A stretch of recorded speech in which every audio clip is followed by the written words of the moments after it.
Maniacal Michael here, boys and girls. I am in Edmonton, Alberta. I am right close to one of their main drags to come into this place. Let me show you.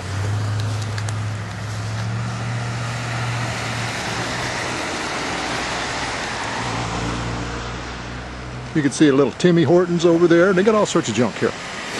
Anyway, this is the highway number 2 that comes into town. Splits up. So one's heading north, one's heading south. As you can see, this one's going north. Excuse me.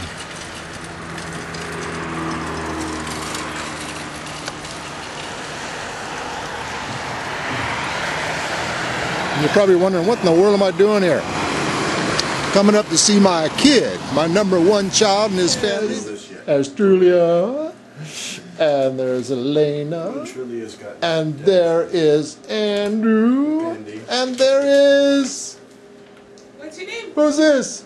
Titi. Titi. Hello, Titi. Yeah. They manage, they're one of the two sets of managers that manage the Ronald McDonald House in Edmonton. Now, if you're not familiar with that, just Google it in, Ronald McDonald House Charities, and you'll see that it's a wonderful thing that they do here in this country, Canada, and I think they have them down in the United States as well, where they help the families that have kids that have to go through various tests or in hospital or whatever, that the families need some help with, you know, places to stay and stuff like that. Anyway, so that's what I'm doing. So I'm out here in nature, kind of human nature, and enjoying a pipe. Now Dean over there in Tokyo got a little concerned about other people looking at him while he was videotaping. Well, don't worry about it, man. They think all of us Western-looking people are kind of weird anyway, I have a feeling. And when I'm here in the Western civilization, Westerners think I'm weird looking doing this. So, the heck with it. Don't let it get you down. Thought I'd bring my little corn cob today rather than my, or on this trip, rather than any of the other ones like Uncle Tim or whatnot. Because in case little corn cob goes for a poop, it's only a few bucks to replace it.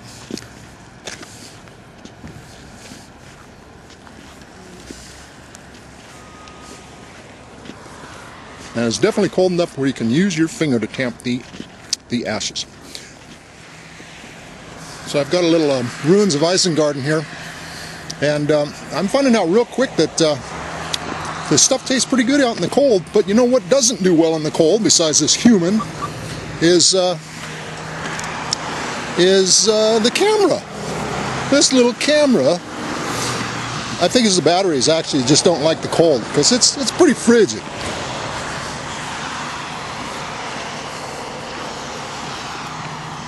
Let's check out this one more time. There you go, Joffrey. You can show your kids Canadian Pacific trains.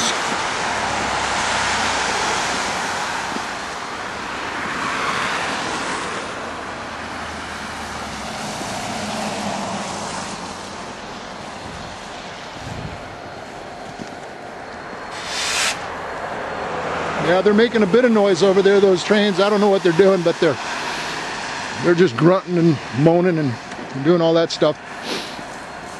Anyway,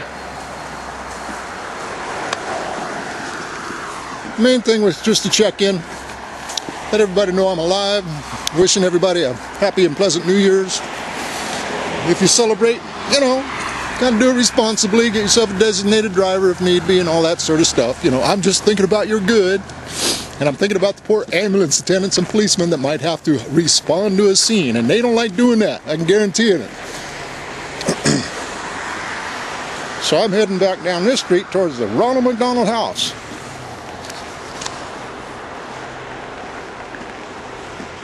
This is 78th, and yeah, she's a little on the chilly side, and we're smack dab in the middle of people.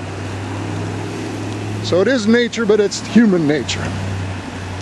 And human nature says we have got to have places for our food and for our coffee and for our sushi and for our liquor and our adult toys and all sorts of other good stuff.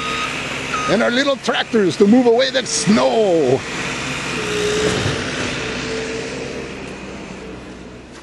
Thought I'd give you a glimpse of the Ronald McDonald House since I've got back here and still in one piece.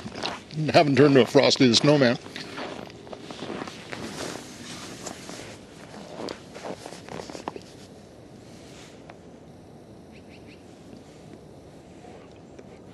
The place just went through some extensive renovations and additions, and I think they took it up from 18 families to being able to house 32 families in here now.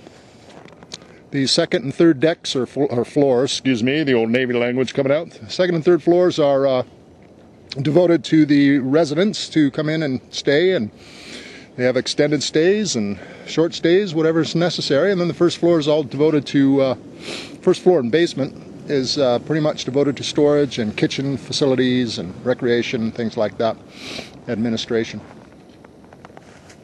And it's just on a relatively quiet residential street. Little school next door here. The kiddies can come over and play, those that are able. My granddaughter likes that over there, the little playground. I don't know if you can see it over there. Little slides and stuff. But this place is really very pretty in the summer and spring and whatnot, when the trees are all leaved out.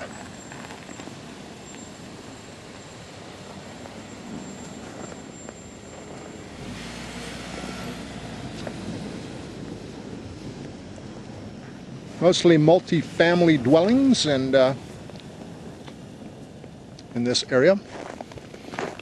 Yeah, but if you can imagine the trees all fleshed out with leaves and stuff, it's really very, very pretty in this area here.